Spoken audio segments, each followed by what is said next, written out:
dulu ke Teteh moderator. Kepada Teh Rahma, saya serahkan. Ya, siap. Makasih Kang Fikri sebelumnya. Ya, bismillahirrahmanirrahim. Assalamualaikum warahmatullahi wabarakatuh. Ya, sebelumnya udah pernah ketemu mungkin ya teman-teman sama aku di materi sebelumnya. Pada kesempatan kali ini, aku sebagai moderator buat di pematerian alat kesehatan. Sebelumnya ini suaranya menggema nggak? Gema. Menggema ya? Tunggu sebentar ya.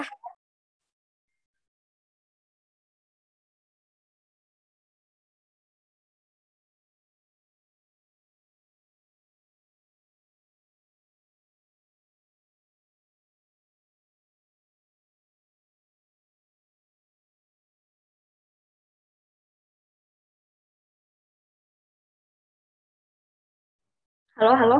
Masih menggema?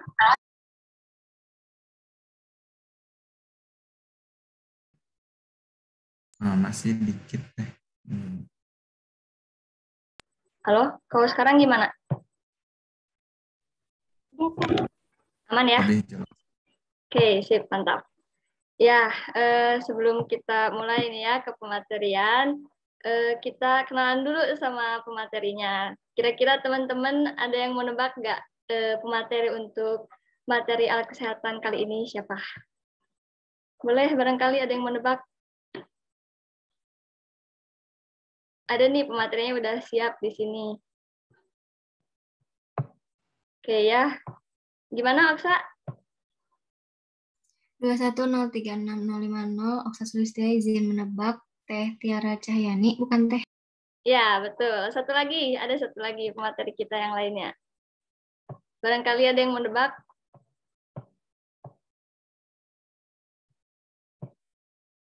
Ya, oke. Kita langsung aja berarti ya.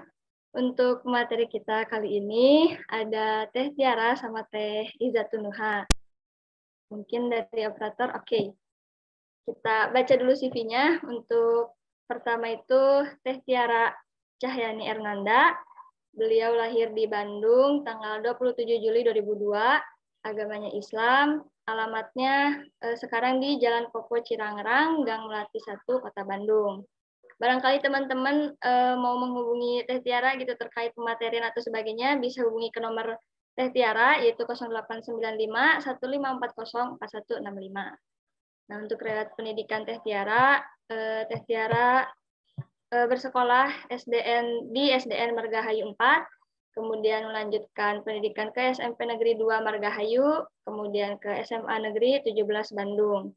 Kemudian untuk riwayat organisasinya, Teh Tiara pernah mengikuti organisasi Pramuka di SMP Negeri 2 Margahayu dan PMR SMAN 17 Bandung. Untuk moto hidupnya yaitu menjadi lebih baik dari kemarin. Ya, mantap, Masya Allah ya Teh Tiara. Kita lanjut ke pemateri yang selanjutnya. CV-nya untuk Teh Izatun Nuha.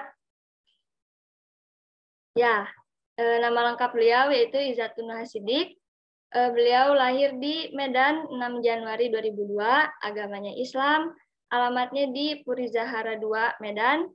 Untuk nomor teleponnya, barangkali teman-teman mau menghubungi ke nomor 0815 8446 1115. Untuk riwayat pendidikannya, Teh Nuha pernah bersekolah di SDIT Al-Fityan Medan dari 2008 sampai 2009. Kemudian SDIT Rahmatan Lil Alamin dari 2009 hingga 2014, kemudian SMP IT Ashifa Boarding School dari tahun 2014 sampai dengan 2017, kemudian melanjutkan pendidikan ke PT KIT Al Hikmah Cirebon tahun 2017, kemudian melanjutkan lagi pendidikannya ke SMA IT Ashifa Boarding School tahun 2018 sampai dengan 2020, dan sekarang di Psikologi Universitas Pendidikan Indonesia 2020 hingga sekarang. Untuk riwayat organisasi beliau yaitu beliau pernah mengikuti organisasi LDK UKDM UPI dari 2020 hingga sekarang, dan juga Kasir Pemnit UPI dari 2020 hingga sekarang. Untuk moto hidupnya itu Hazamin Fadli Robi. Wah, Masya Allah sekali ya materi kita hari ini, luar biasa. Nah, mungkin kita boleh langsung mulai aja pemateriannya kepada Teh Tiara dan Teh Nuha. Dipersilahkan waktu dan room meeting.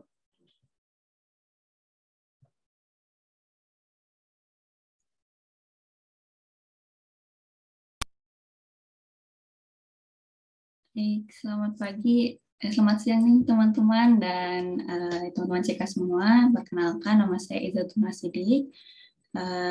Saya di sini akan sharing-sharing ya sama teman-teman kalian dan juga sama rekan saya Tiara Cahyani tentang penggunaan alat kesehatan. Nah, boleh di next. Nah, yang akan kita bahasnya kurang lebih ada 3 ya, tentang pengertian alat kesehatan, terus ada jenis-jenis alat kesehatan, dan kemudian ada fungsi dan cara penggunaan alat-alat kesehatan.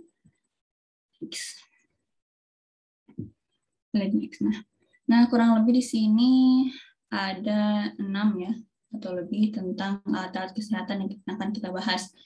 Salah satunya ada ini alat pembalutan, itu plester dan kasa, terus ada alat perawatan pasien, ada SP, hot water bottle, ada alat tindakan medis ini ya, nurse cup, sarung tangan, apron, masker, Freely, NKT, suction, limback, infuset, kemudian ada alat diagnosa penyakit, stetoskop, palu neurologi, sphygmometer, termometer, ada alat bedah yaitu bisturi, scalpel handle, gunting operasi, pinset anatomis, pinset penjepit jarum, dan juga ada alat bantu pernafasan yaitu tabung oksigen, oksigen portable, oksigen konsentrator, oximeter, dan CPAP.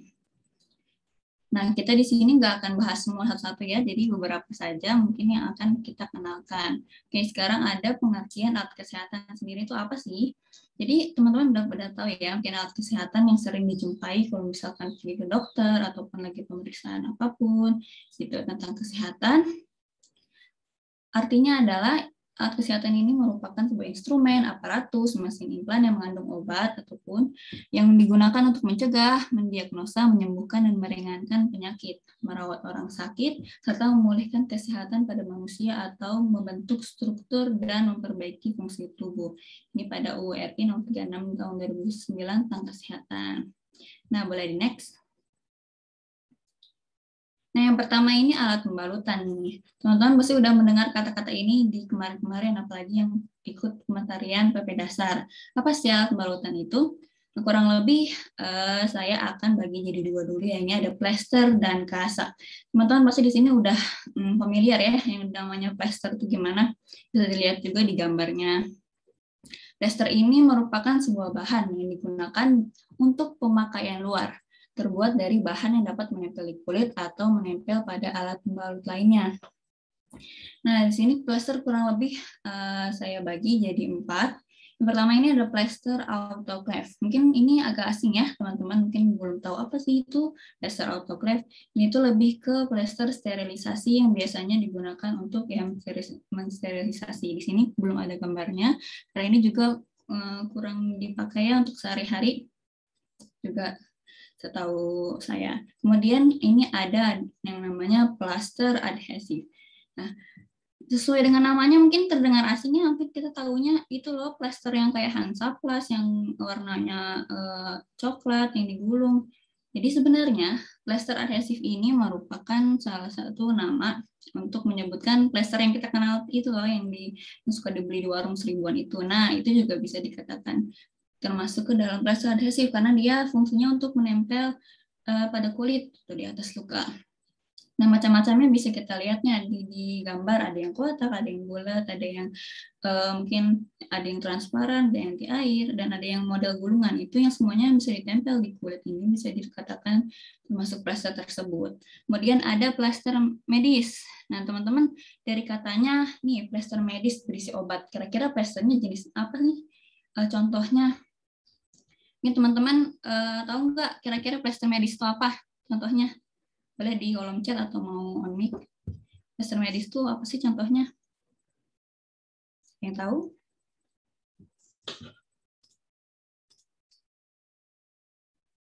Oke, kalau belum tahu kita akan kasih tahu nih. Rupanya plaster medis yang berisi obat itu kita kenal dengan yang namanya koyo, teman-teman. Yang salon pas nih, teman-teman bisa lihat di depan tuh yang warna agak kehijauan titik-titik itu bisa dikatakan plaster medis yang kita gunakan untuk nyeri-nyeri otot itu yang bisa dipakai sama nenek kita atau ayah kita gitu.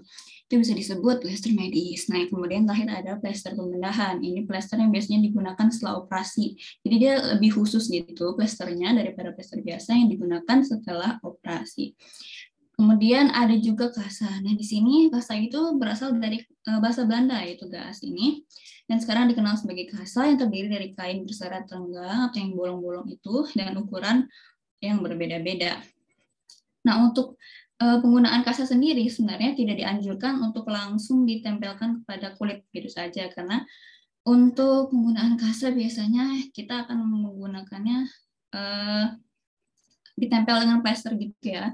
Pokoknya kalian mungkin sudah tidak asing, ini ada di gambar juga nih, kasa yang model gulungan, ada juga kasa yang modelnya yang kecil-kecil seperti itu, ada yang berisi obat dan sebagainya. Nah, jenis-jenis kasa itu berbeda-beda sesuai dengan kebutuhan kita sendiri.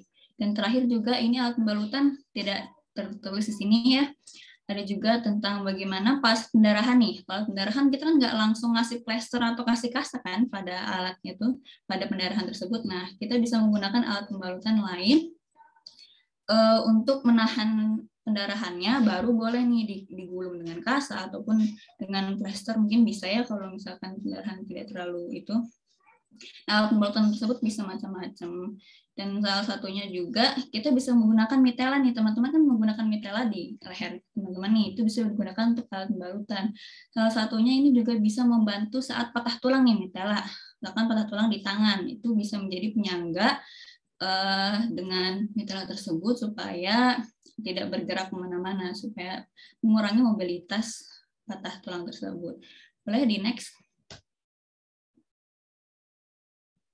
Yang kedua, ini ada alat perawatan pasien. Kita membahasnya dua aja ya, tentang hot water bottle sama ice bag. Teman-teman sudah tidak asing ya sama ini, atau mungkin ada yang belum pernah mencobanya di rumah. Taunya kompres panas sama kompres dingin aja nih, cuma pakai air panas ataupun es dikasih ditaruh di kain. Nah, ini lebih canggihnya gitu ya, lebih modernnya kita memakai alat. Nah, hot water bottle ini merupakan alat untuk kompres kering ya teman-teman. Beda lagi sama kompres basah yang bisa kita gunakan. Nah, ini fungsinya bisa untuk menurunkan panas, juga meredakan nyeri. Untuk penggunaannya, ini tidak diperkenankan untuk ditaruh atau digunakan pada tubuh yang memar, bengkak, atau mengalami luka terbuka. Hot water bottle ini lebih disarankan untuk digunakan saat agak lama gitu ya cederanya, saat lebih dari 2 hari. Itu penyaranannya. Karena hot water bottle ini, karena air panas gitu ya, suhunya panas, dia akan melebarkan pembuluh darah hingga bisa melancarkan peredaran darah.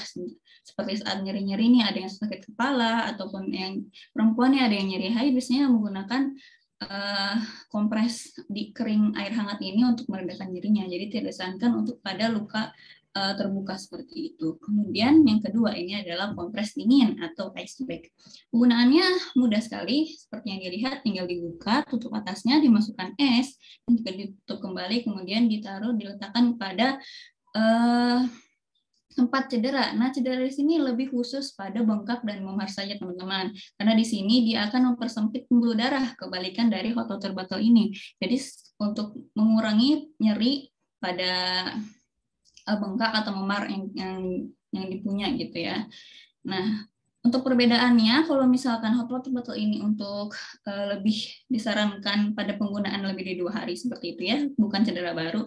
Nah, kalau misalkan ice bag ini lebih disarankan untuk pada cedera baru. Jadi misalkan habis ditinju nih atau bisa jatuh terus memar mukanya terus badannya, itu langsung dikasih ice bag, itu sangat disarankan ya. Jadi jangan sampai kita menggunakan hot water bottle ini pada cedera langsung seperti itu. Boleh di next. Kemudian di sini ada yang ketiga, alat tindakan medis. Teman-teman yang kemarin juga yang tahu APP, pertolongan pertama atau APD ya, kita tahu di APD beberapa alat-alat di sini sudah pada diketahui kan ya. Di sini ada sarung tangan, di situ ada celemek gitu ya. Di sini juga ada tambahan nih, nurse cap. Oke, teman-teman kira ini shower cap kali ya? Sebenarnya bukan. Ini adalah yang biasa kita digunakan sama orang-orang medis untuk menutup kepalanya untuk menghindari kontaminasi dari luar seperti itu, untuk menjaga kehigienisan dan sterilisasi sekitarnya. Dan ini celemeknya juga bukan celemek sembarangan juga ya. Mungkin kita bisa menggunakan APD yang lengkap gitu untuk melindungi kita selain memakai celemek. Juga ada yang namanya infuset yang bisa digunakan saat tindakan medis, yaitu alat infus. Kemudian ada di sini urin bag, alat untuk menampung urin pada pasien yang misalkan kurang bisa mengeluarkan sistem urinarinya sendiri, bisa menggunakan alat ini. Juga terakhir nih di sini yang namanya suction. Nah, ini adalah sebuah alat untuk mengeluarkan lendir pada tenggorokan kita atau tenggorokan seorang yang mampet itu tidak bisa dikeluarkan sendiri. Ini bisa dipakai alat bantunya. Jadi alat bantunya bisa menggunakan suction ini. Boleh di next.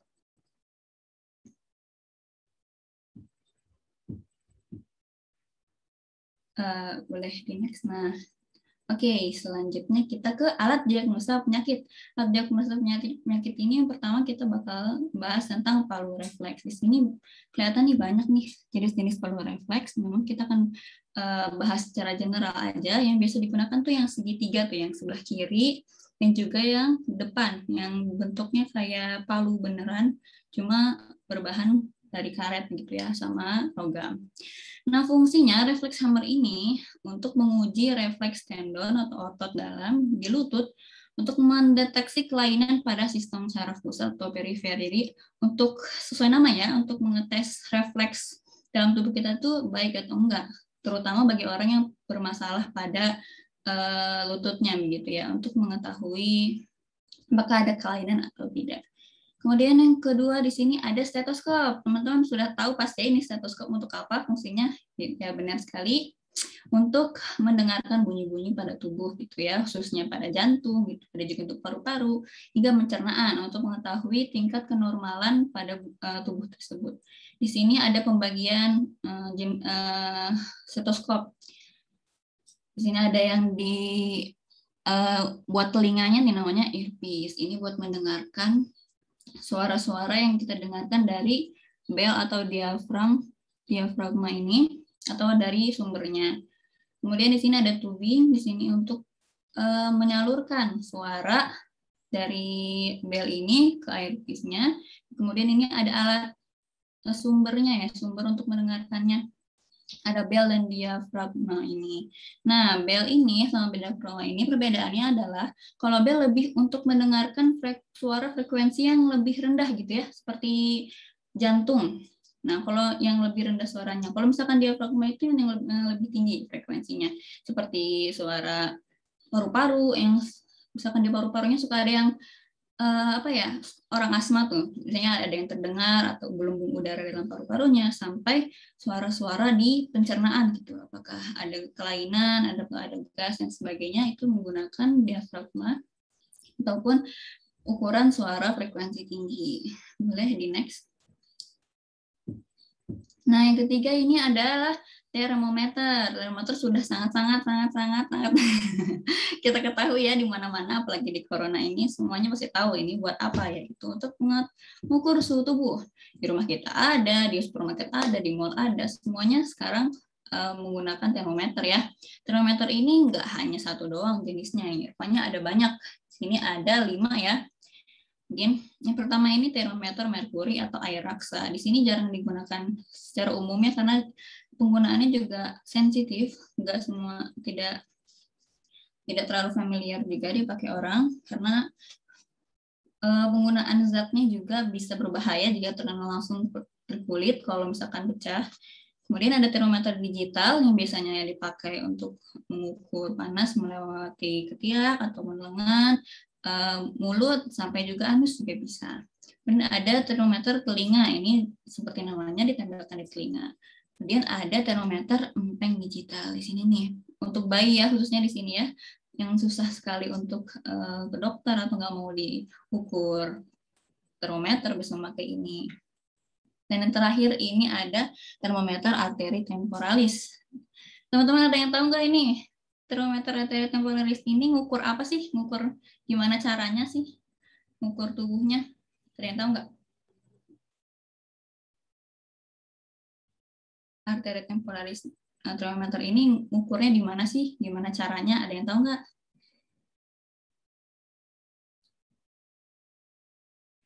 Tahu, oke? Nggak apa-apa. Emang namanya agak sulit ya. Sebenarnya termometer arteri temporalis ini sama aja kayak termogan, teman-teman. Jadi dia mengukur dengan infrared. Jadi dia mengukur dengan infrared tersebut untuk mengetahui suhunya, khususnya pada arteri temporalis atau pada dahi, teman-teman.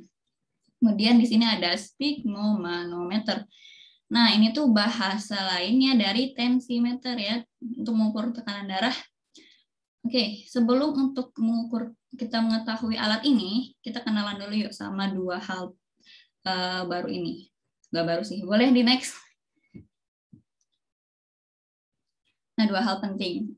Nah, di sini ada sistol dan diastol. Kita akan bahas tentang sistol dulu. Apa sih sistol itu?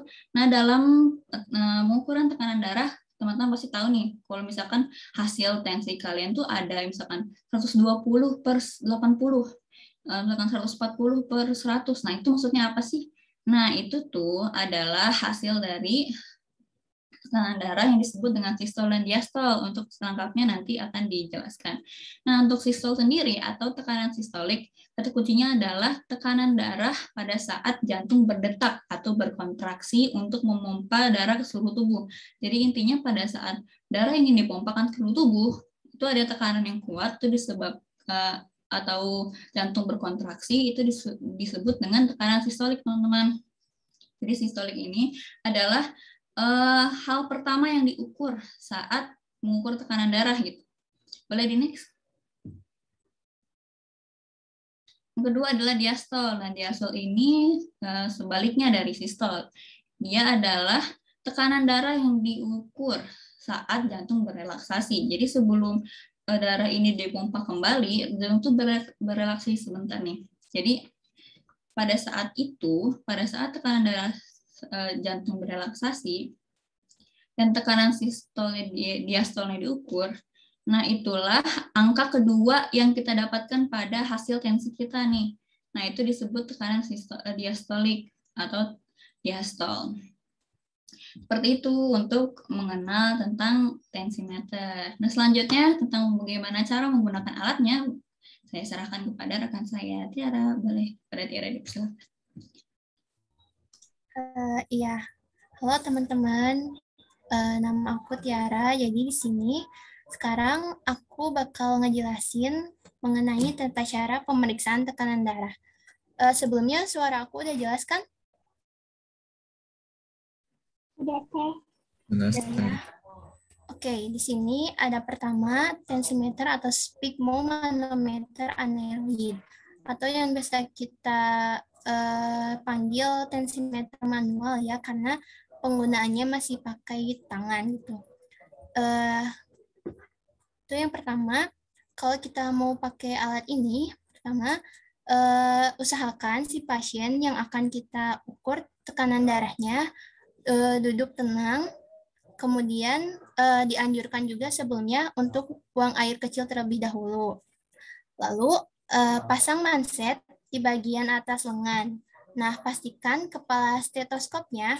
Jadi selain menggunakan alat sphygmomanometer ini, kita juga membutuhkan stetoskop gitu.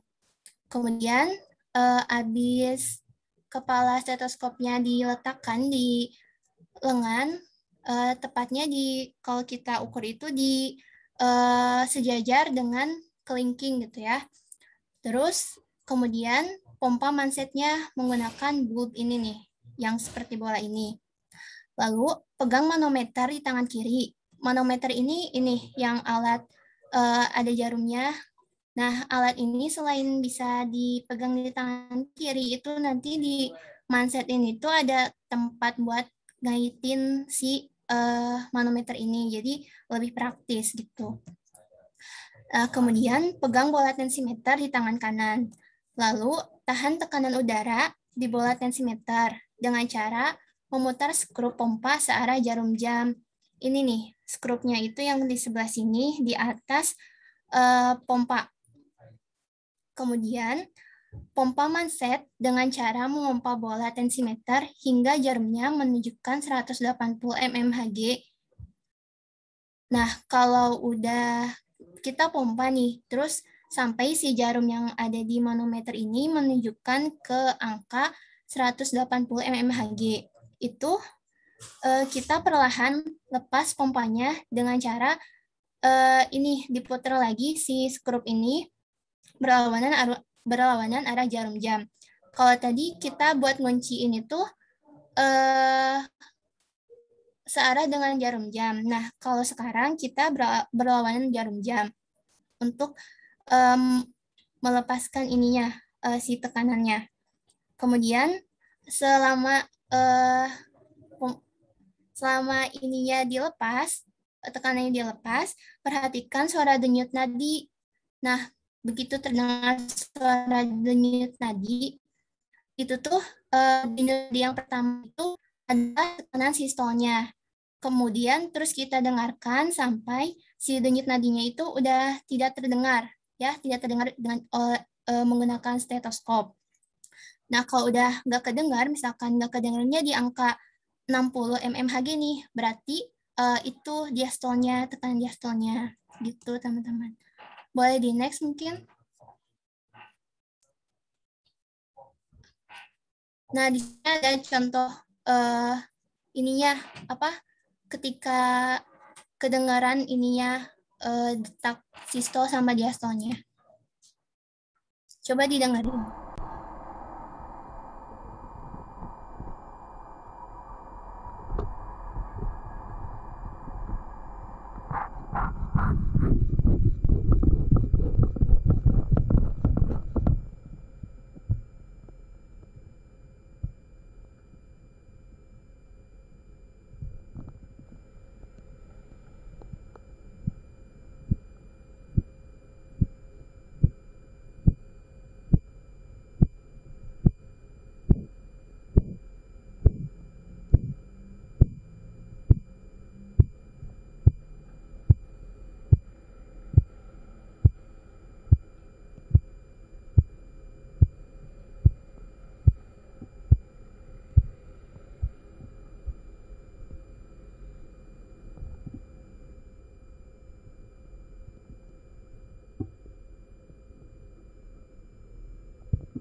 Nah, gimana? Kedengar gak? Ada yang bisa jawab gak itu tekanan darahnya berapa? Atau mau diulang lagi? Kedengar gak tadi suaranya? Maaf Teh, boleh diulang nggak? Oke, boleh diulang ya. Dengerin baik-baik coba.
Nah, gimana? Kedengar gak tadi?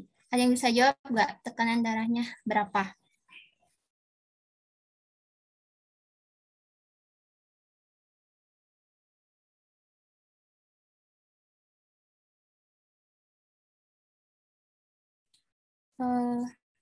Aku tunjuk deh. Coba Oksa. Kira-kira berapa tekanan darahnya tadi? 21036050. Oksa Sulistia izin menjawab 140/80, bukan Teh? Oke, benar ya. Jadi tadi tekanan yang pertama yang bunyi kedengaran denyut nadinya itu di 140 ya. Terus dimulai ke kedengarannya itu di 80. Berarti 140-nya itu tekanan sistol dan 80-nya diastol. Boleh di next. Nah, kemudian ada juga tensimeter atau sphygmomanometer digital. Nah, alat sphygmomanometer digital ini penggunaannya jauh lebih mudah dan juga bisa dilakukan sama siapa aja gitu. Bahkan sama sendiri juga bisa.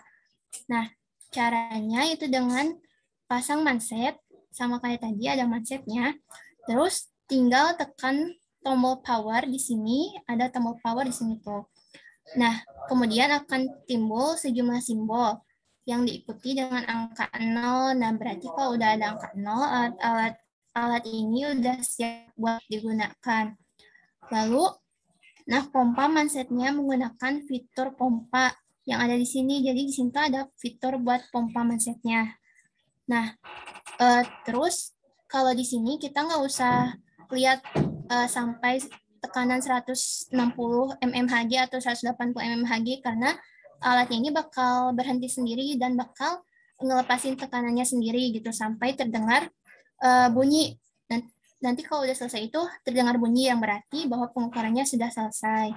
Nah, kalau udah selesai, si tekanannya itu bakal muncul di sini. Nah, di sini tuh ada angka yang di atas sama yang di bawah. Yang di atas itu tekanan sistolnya, dan yang di bawah itu diastolnya. Boleh next. Kemudian ada alat bedah.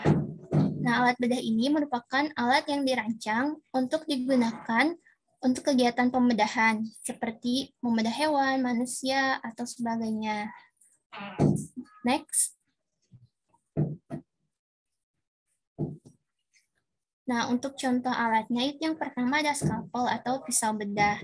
Nah, skalpel ini merupakan pisau yang digunakan untuk operasi.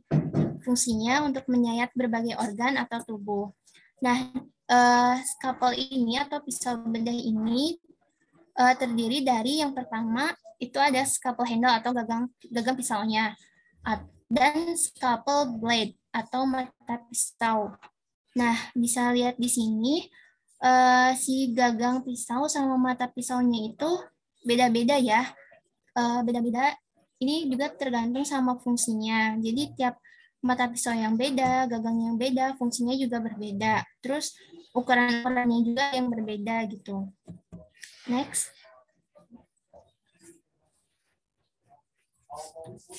Nah, kemudian ada juga cara memegang skalpel dengan benar. Itu yang pertama, ada dua cara ya. Yang pertama dengan teknik pisau makan atau pegangan pensil. Teknik pisau makan ini, skalpelnya dipegang dengan jari telunjuk. Nih, bisa dilihat ini nih yang cara pisau makan itu. Jari telunjuknya dipegang. Skalpelnya dipegang dengan jari telunjuk sampai kelingking. Nah, gagangnya diletakkan sepanjang pangkal ibu jari dengan jari telunjuk terletak sepanjang atas belakang dari pisau dan ibu jari di sepanjang sisi skalpel. Nah, ibu jarinya ada di sisi kan, terus si telunjuknya ada di atas belakang dari pisau. Nah, kemudian ada pegangan pensil.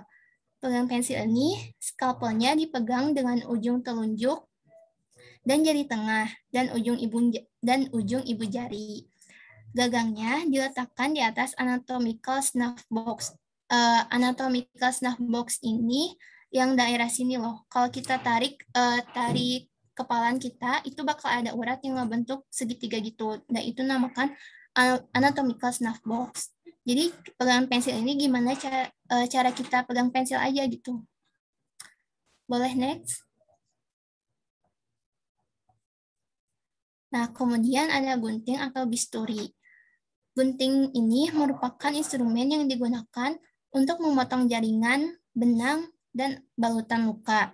Itu jenisnya juga beda-beda. Yang pertama, ada bandage scissors. Dari bentuknya ini miring ya. Nah, kegunaannya ini untuk memotong perban atau kasa. Kemudian ada surgical scissors atau gunting operasi. Nah, dari namanya aja udah kelihatan gitu ya, gunting ini untuk melakukan pembedahan. Lalu ada dissecting scissors untuk memotong jaringan tubuh untuk keperluan praktek. Next. Kemudian ada lagi namanya ligatur scissors untuk menggunting jahitan luka. Nah, bentuknya mirip-mirip ya, tapi kalau kita perhatikan dengan seksama itu beda-beda. Kemudian ada episiotomy scissors. Gunting ini untuk memotong vulva saat melahirkan. Kemudian ada umbilical cord scissors. Nah, bentuknya ini kayak tang ya kalau kita lihat. Gunting ini berfungsi untuk memotong tali pusar bayi. Next.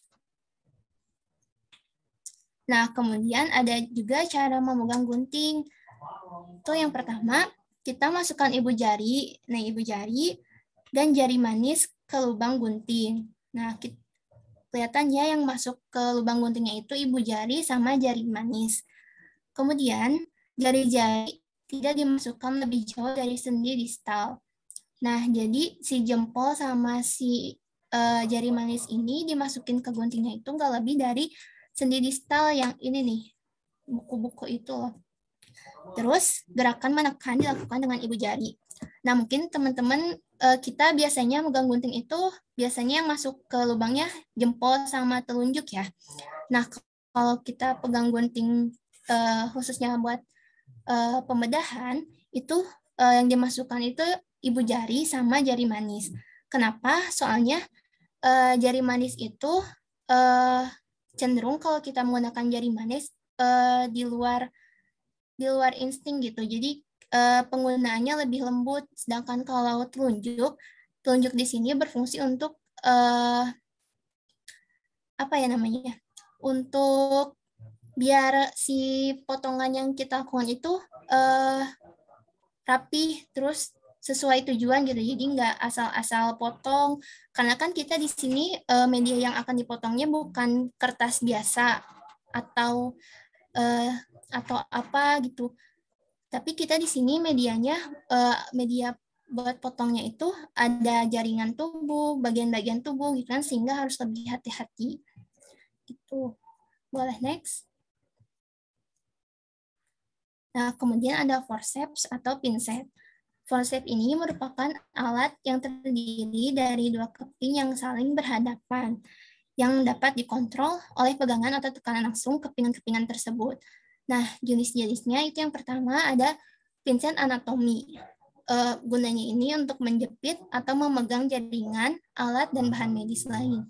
Nah, kalau dilihat, kalau diperhatiin gitu ya, kalau teman-teman punya pinset yang kayak gini, itu di ujung pinsetnya ini yang bagian runcingnya ada garis-garis horizontal gitu. Jadi biar si media yang akan dipegang oleh pinset anatomi ini gak geser-geser. Kemudian ada cilia pinset. Pinset ini bisa dilihat itu ada lengkungan di ujungnya untuk menjepit dan mencabut rambut. Lalu ada pinset chirurgis atau pinset ini berfungsi untuk membentuk pola jahitan atau melepas jahitan. Nah, bisa dilihat si ujung pinsetnya itu ada yang menonjol sama ada yang melengkung gitu. Nah, ini tuh fungsinya biar si benangnya itu gak geser-geser, jadi tetap di situ berada di posisi yang sama gitu, jadi gak geser-geser. Boleh next. Nah, kemudian ada pinset splinter. Pinset ini, kalau dilihat ini lebih gemuk ya ukurannya. Pinset ini berfungsi untuk mencabut keluar pecahan atau kepingan yang menancap di permukaan kulit. Lalu ada pinset telinga. Nah, pinset ini tentu berfungsi untuk mencabut keluar benda yang berada di telinga gitu. Bisa aja mungkin ada bayi biasanya kan segala dimasukin ke mulut, ke telinga gitu, bisa aja ada mainan yang masuk, itu bisa dikeluarkan menggunakan pinset ini. Dari bentuknya itu kita bisa lihat pinsetnya itu panjang gitu ya, dari kepingan-kepingan itu panjang. Itu jadi bisa menjangkau benda-benda yang berada di telinga. Boleh next. Nah, kemudian ada clamp. klem ini merupakan alat untuk menjepit suatu benda. Nah, kalau dilihat dari bentuknya, ini mirip gunting ya, tapi beda gitu kalau diperhatikan lagi. Jadi di sini di pinggir lubang klemnya itu ada yang ini loh, yang panjang itu. Nah, untuk jenis-jenisnya, yang pertama ada arteri klem. Klem ini untuk berfungsi untuk menghentikan pendarahan selama operasi. Kemudian ada hysterectomy clamp yang berfungsi untuk menjepit dalam pembedahan uterus. Lalu ada bulldog clamp yang berfungsi untuk menjepit arteri pada luka. Next.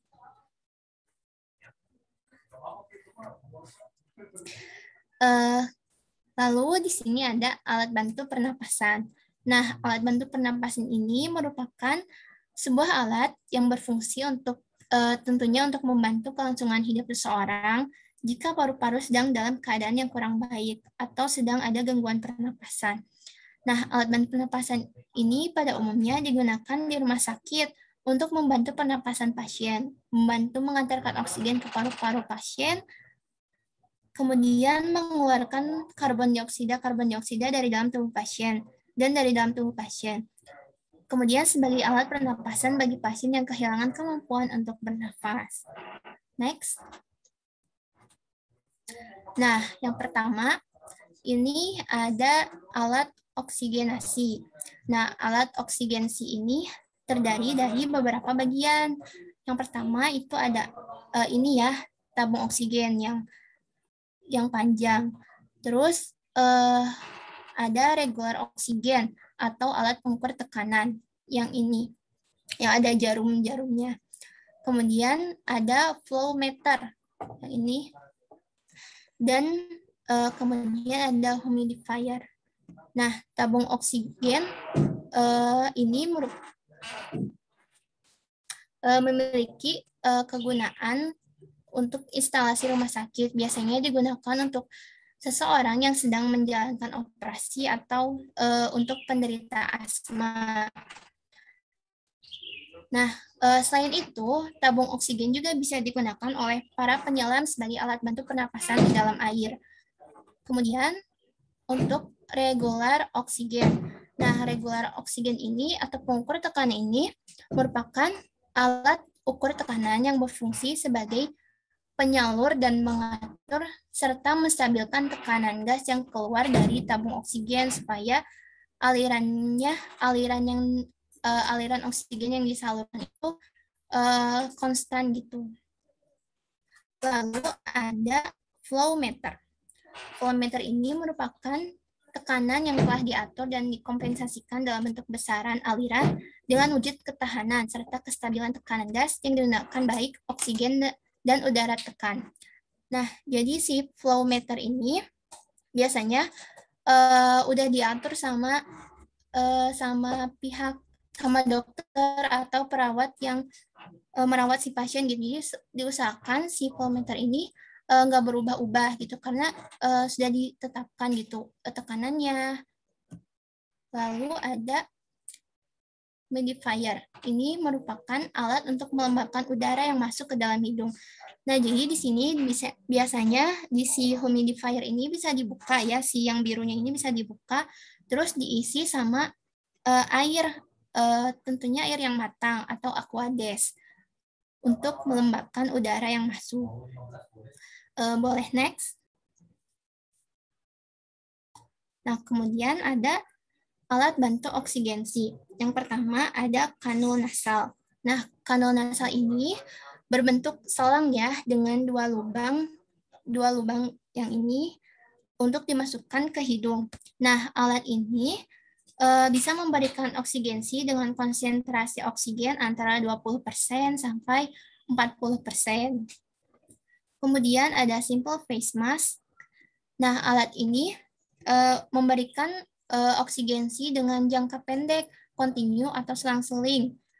Nah, untuk konsentrasi yang diberikan ini itu sekitar 40-60%. Lalu ada kantong rebreathing. Nah, kantong rebreathing ini atau masker dengan kantong rebreathing ini merupakan alat untuk pemberian oksigen dengan konsentrasi tinggi, yaitu 60-80%. Nah, kantong ini memiliki kantong yang terus mengembang. Nih, kantong yang di bawahnya akan terus mengembang ketika kita melakukan inspirasi maupun ekspirasi. Ketika kita menarik napas atau mengeluarkan napas itu, si kantong ini akan terus mengembang. Kemudian ada kantong non-rebreathing. Nah, kantong ini merupakan alat untuk mengalirkan oksigen dengan konsentrasi oksigen sampai 80 sampai 100%. Itu lebih tinggi, konsentrasinya lebih tinggi dari kantong rebreathing. Nah, apa bedanya sama kantong rebreathing sama non-rebreathing ini? Itu bedanya kalau di si kantong non-rebreathing ini dia punya 2 katup. Nih, kelihatan nggak ya panah aku? Bentar.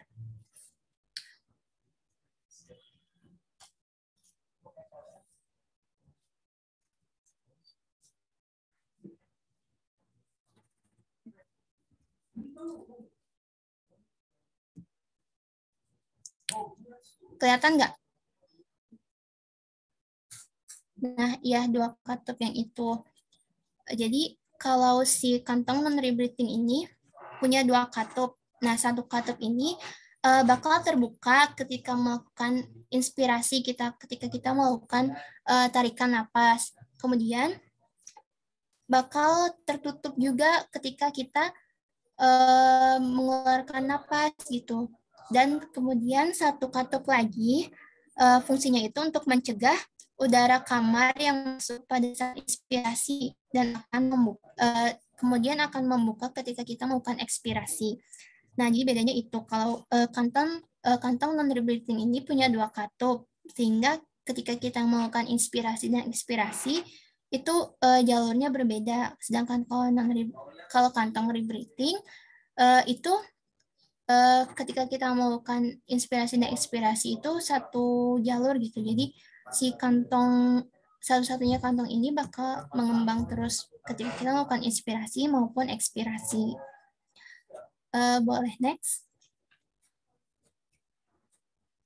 Nah, kemudian ada oksigen portable atau biasa anak-anak PMR mungkin tahu ya, biasa disebut oksigen. Sebenarnya itu oksigen teh nama merek ya. Nah, oksigen portable ini merupakan tabung oksigen yang dari ukurannya aja lebih fleksibel untuk dibawa kemana-mana mungkin ya. Terutama oksigen portable ini sangat membantu bagi orang-orang yang mengalami gangguan pernapasan. Jadi bisa dibawa kemana-mana untuk pencegahan gitu. Nah, tabung oksigen portable ini rata-rata memiliki ukuran mencapai 500 ml. Nah, untuk penggunaannya, yang pertama itu dengan cara buka tutup pada atas tabung.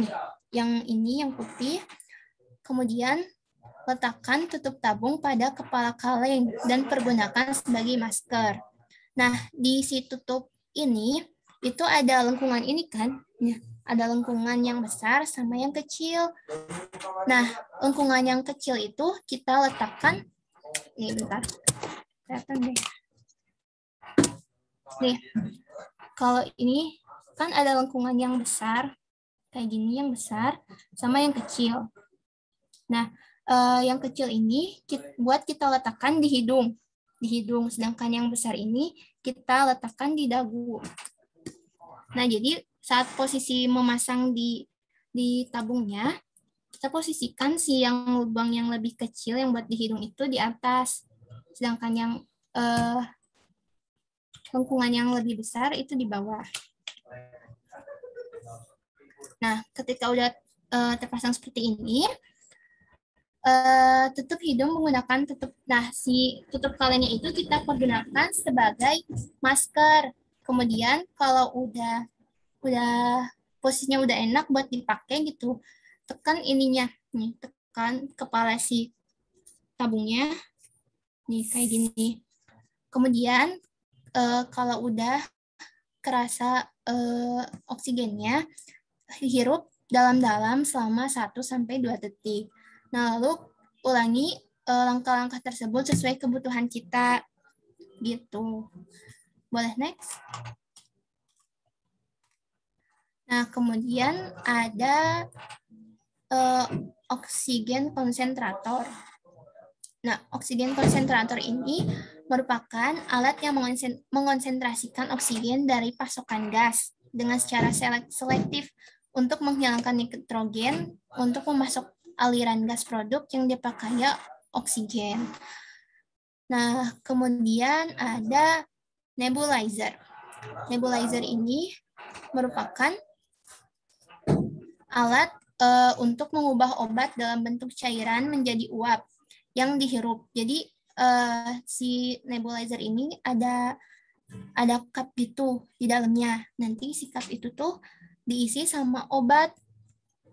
Nah, habis dari situ obatnya dimasukin ke cupnya, terus kita nyalakan si nebulizernya sehingga muncul uap ini.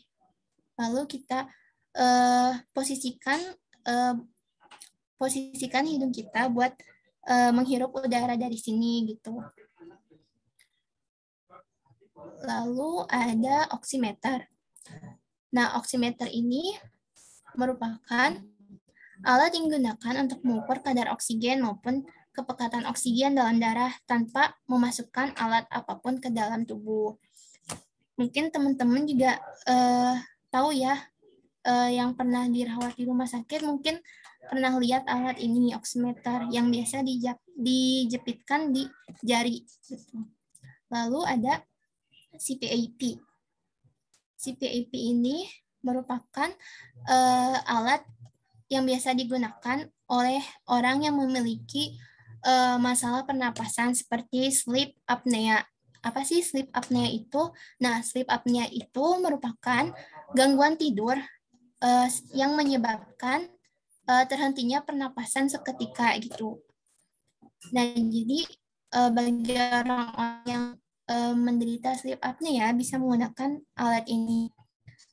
Nah, untuk cara penggunaannya itu dengan cara di sini kan ada masker di sini, kemudian dipasangkan, ditempatkan dengan hidung atau mulut, kemudian lalu ada tabung. Selain ada masker juga ada tabung untuk menghubungkan masker dan motor mesin. Gitu. Boleh next? Nah, mungkin sekian dari materi yang dapat kita sampaikan. Kurang lebihnya mohon maaf. Saya kembalikan ke moderator Teh Rahma. Iya, siap. Terima kasih kepada pemateri kita ya, Teh Tiara sama Teh Nuha. Nah, barangkali teman-teman dari pematerian ada yang mau ditanyakan, mungkin boleh langsung raise hand atau mau di kolom chat boleh, mau langsung unmic juga boleh, mangga.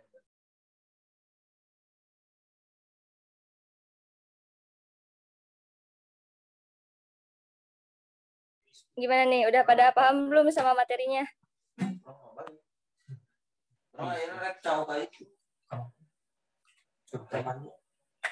Kayaknya udah pada paham nih ya.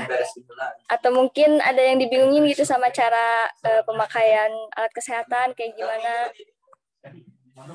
Boleh langsung ditanya aja.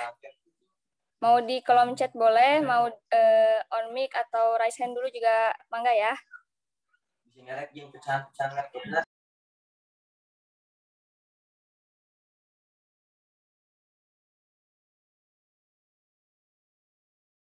Atau mungkin barangkali dari teteh pemateri ada yang mau ditambahin dulu gak tadi pemateriannya?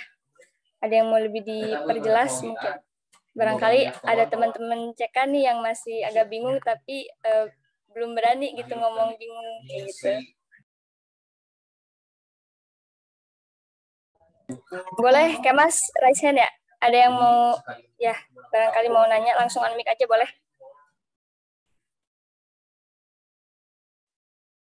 Izin Teh, saya CK21 01036043 atas nama Kemas ingin bertanya.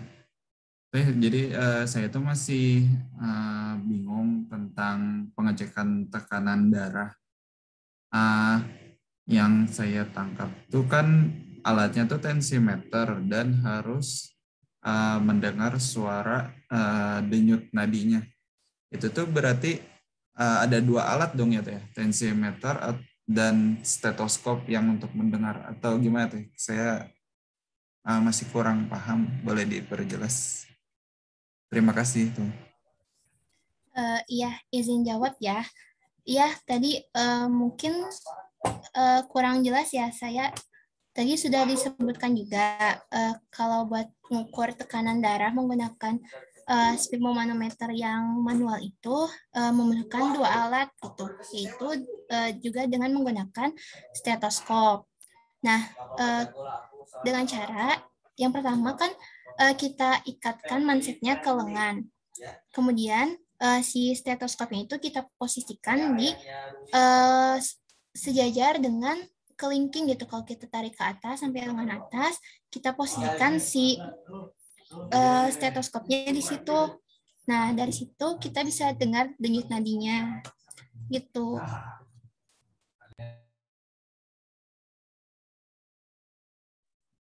Jadi di mana teh untuk menaruh stetoskopnya, di sekitaran sini atau gimana? Sebentar, mungkin boleh dipraktekin aja ya, sebentar.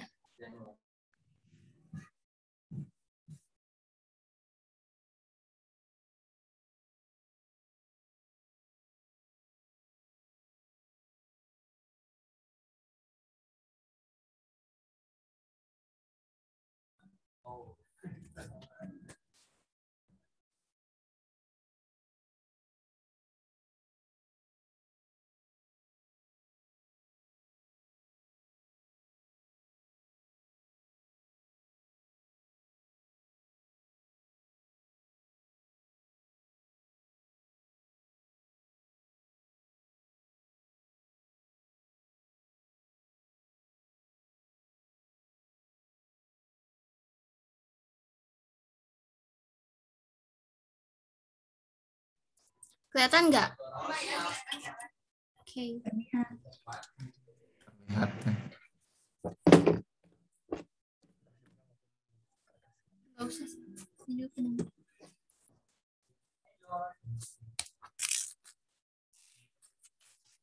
Ya nih, yang pertama kan ada, jelas nggak sih ini kameranya?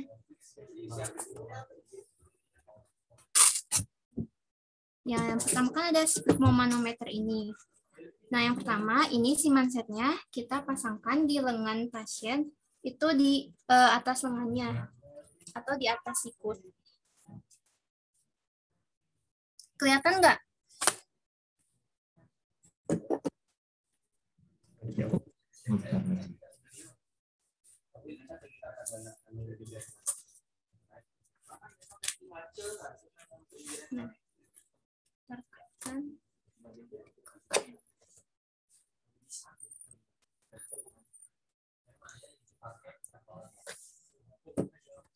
Nah, habis itu ini kan ada stetoskop. Nah, si stetoskop ini diletakin di lurus sama jari kelingking. Ini jari kelingking kan? Ini jari kelingking, tarik ke atas. Terus kita tekatkan di sini. Terus dengan jari kelingking.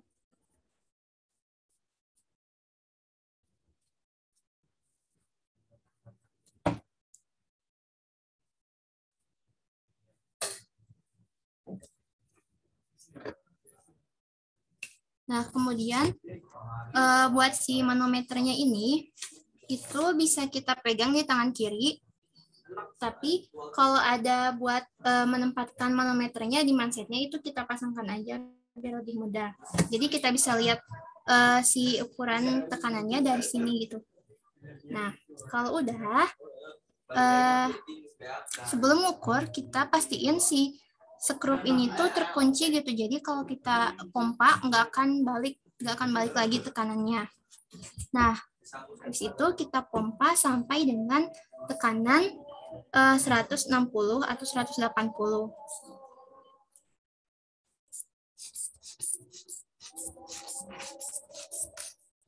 Terus kita buka sekrupnya pelan-pelan.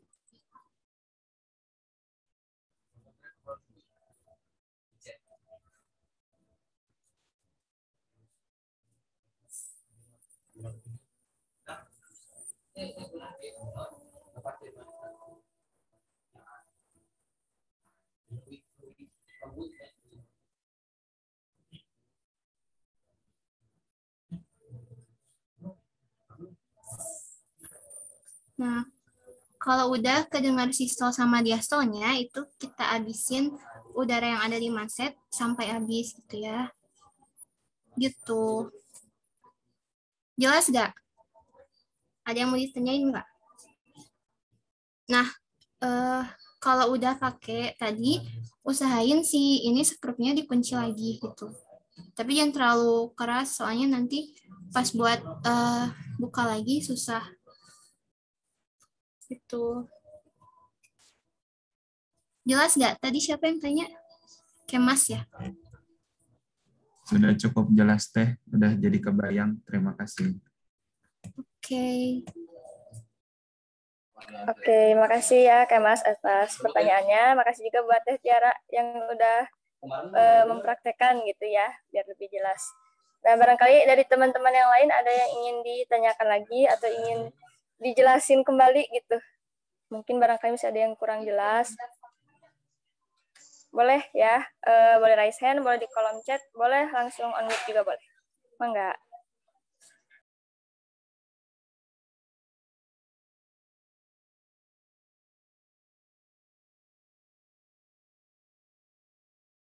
Atau mungkin udah pada paham ya, kira-kira buat cara-caranya.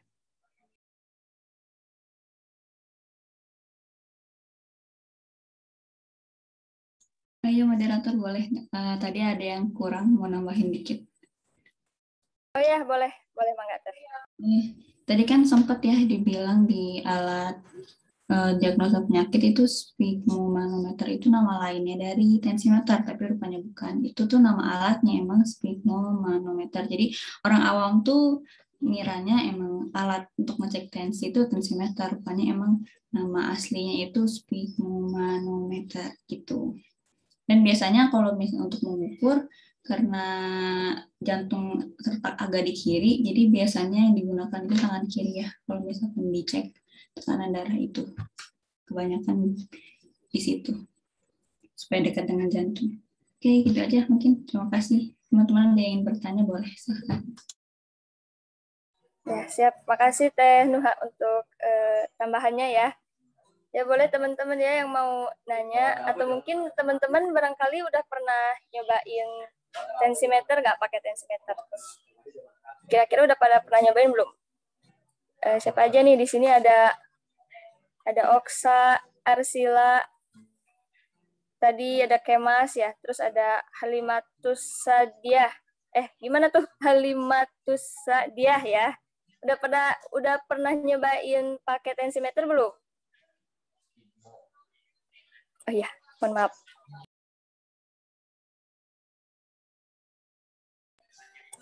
Barangkali kalau udah ada yang pernah nyobain, ada kendalanya gitu, pakai Sphygmo ini gimana gitu, ada susah mungkin nemuin ininya ya, denyut nadinya gitu pas ada detakannya, nentuin sistol sama diastolnya mungkin. Nah itu boleh mungkin Teh Tiara barangkali mau nambahin gitu, gimana nih kalau misalnya kita udah nyobain pakai Sphygmo ini tapi susah nemuin detakan untuk sistol sama diastolnya.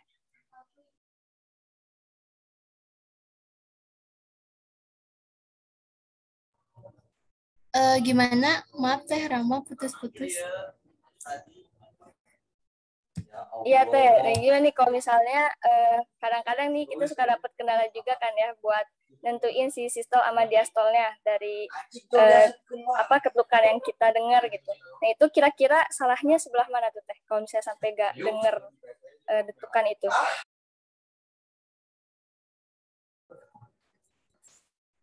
Ya, mungkin kalau kita nggak dengar si detak si sistol atau diastolnya itu, dari posisi si stetoskopnya mungkinnya nggak tepat di atas pembuluh gitu. Jadi saya juga pertama coba itu nggak kedengar gitu. Tapi kalau coba latihan-latihan pasti bisa kok. Oke, siap. Makasih ya Teh Tiara buat tambahannya lagi. Nah, mungkin barangkali dari teman-teman udah pada jelas juga ya materinya, udah cukup jelas, udah dapat dipahami. Mungkin sebelum kita mengakhiri materi alat kesehatan ini, saya sebagai moderator itu izin untuk menyampaikan ringkasan materinya.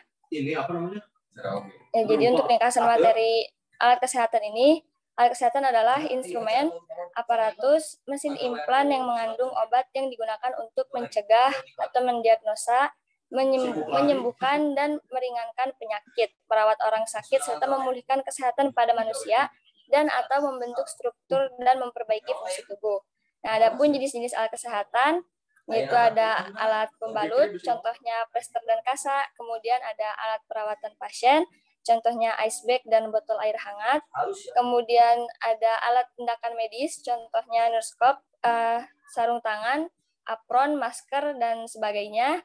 Kemudian ada alat diagnos penyakit, contohnya stetoskop, termometer, dan sebagainya. Kemudian ada alat bedah, contohnya bisturi, gunting operasi, pinset, dan sebagainya. Kemudian ada alat bantu pernapasan, contohnya itu tabung oksigen, oximeter, dan sebagainya. Nah, untuk tekanan sistolik adalah tekanan ketika ventrikel atau bilik jantung mengalami kontraksi dan memompa darah ke seluruh tubuh. Kemudian tekanan diastolik adalah tekanan di antara waktu jantung berdetak yang berupa tekanan saat ventrikel bilik jantung mengalami relaksasi atau perenggangan. Dan pada saat ini darah masuk ke ventrikel dari atrium serambi jantung sebelum kemudian darah ini dipompa saat ventrikel kembali melakukan kontraksi lagi. Nah, mungkin itu ya ringkasan materinya. Mungkin dari pemateri kita, Teh Tiara dan Teh Nuha, ada closing statement? Enggak?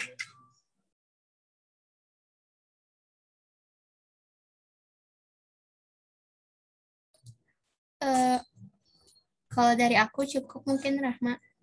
Boleh Nuha mungkin? Oh iya, mungkin sedikit aja. Ya, untuk alat kesehatan ini kita bisa lihat ya, ada yang bisa kita gunakan dalam sehari-hari dan juga ada yang emang khusus buat tenaga medis ya, seperti alat bedah dan sebagainya, itu perlu keahlian untuk menggunakannya. Namun nggak ada salahnya juga kita buat mengenal alat-alat ini, buat siapa tahu nanti kita butuh gitu. Kita kan nggak tahu apa yang ada di lapangan. Seperti tiba-tiba kita bisa jadi petugas kesehatan dan sebagainya. Setidaknya kita bisa pelajari atau punya bekal untuk kita bisa menolong banyak orang gitu ya.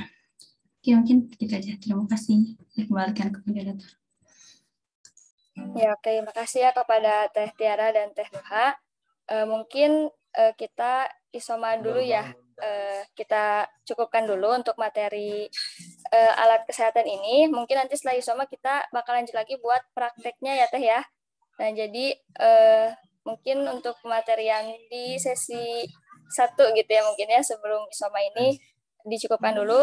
Dari moderator mungkin dikembalikan kepada acara. Terima kasih. Oke, terima kasih.